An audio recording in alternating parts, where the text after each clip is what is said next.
ઉનાળામાં આ ઠંડુ ઠંડુ શરબત પીવાની મજા આવે તેવું એકદમ સારું, તો તમને જોતાં જ પીવાનું મન થઈ જાય તેવું. તો આપણે ઉનાળા માટે સ્પેશિયલ પાવડર બનાવશું.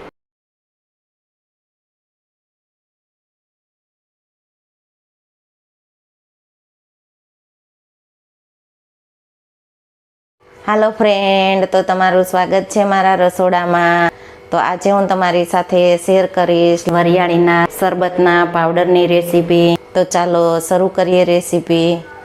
અત્યારે ઉનાળાની શરૂઆત થઈ ગઈ છે, તો ઉનાળામાં આપણે લૂ અને ગરમીથી બચવા માટે આપણે શરબતનો પાવડર બનાવશું. તો શરબતનો પાવડર બનાવવા માટે આપણે વરિયાળીનો ઉપયોગ કરશું.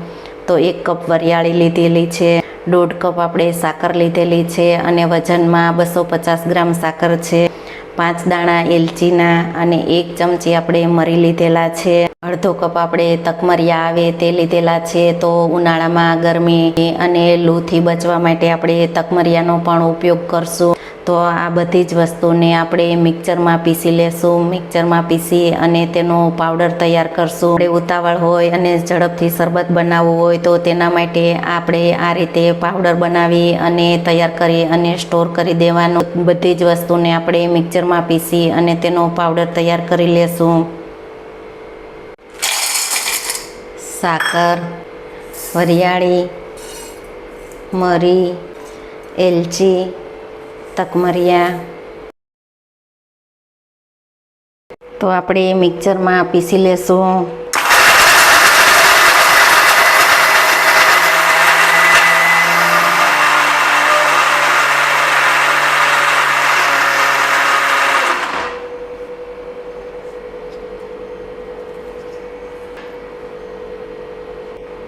તો તમે જુઓ છો કે આપણે મિક્સરમાં આ રીતનો પાવડર પીસી લેવાનો.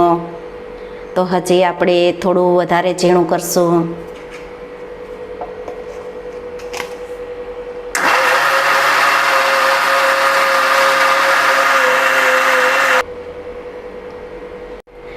તો આપણે વરિયાળી સાકરને આ રીતે પીસી લીધા છે. પીસી અને તેનો પાવડર તૈયાર કરેલો છે. તો આપણે તેને ચાળી લેશું.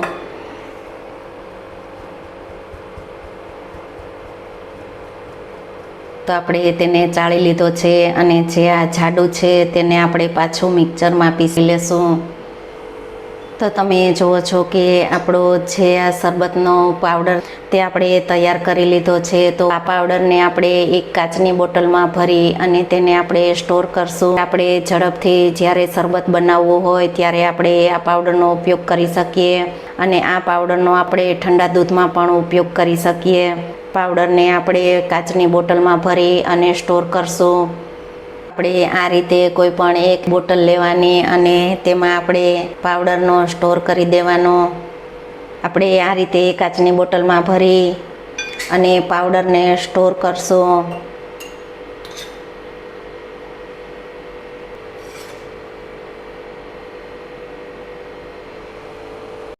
આપણે વરિયાળીનું ઠંડુ શરબત બનાવશું.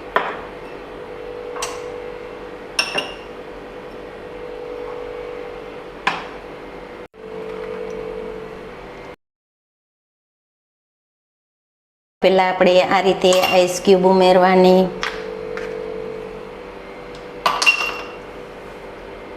તો 2 ગ્લાસમાં આપણે શરબત બનાવશું અને 1માં આપણે દૂધ બનાવશું.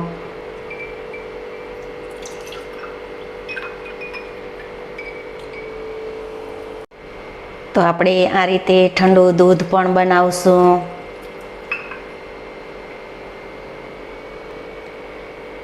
આપણે 1 ચમચી પાવડર ઉમેરશું.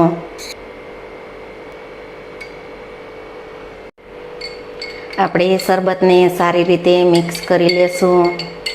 મહેમાન આવે અને ઉતાવળ હોય તો આપણે ઝડપથી આ રીતે આપણે શરબત બનાવી શકીએ. જો આ રીતે આપણે પાવડર બનાવી અને સ્ટોર કરશું તો ઉનાળામાં આપણે ઝડપથી શરબત પણ તૈયાર કરી શકશું.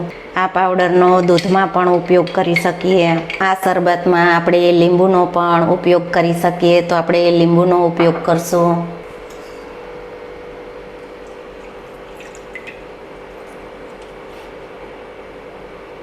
તો આપણે પહેલાં સારી રીતે મિક્સ કરી લેશું. તો ચોક્કસથી એકવાર આ રીતે પાવડર બનાવી અને સ્ટોર કરી અને શરબત બનાવવાની ટ્રાય કરજો.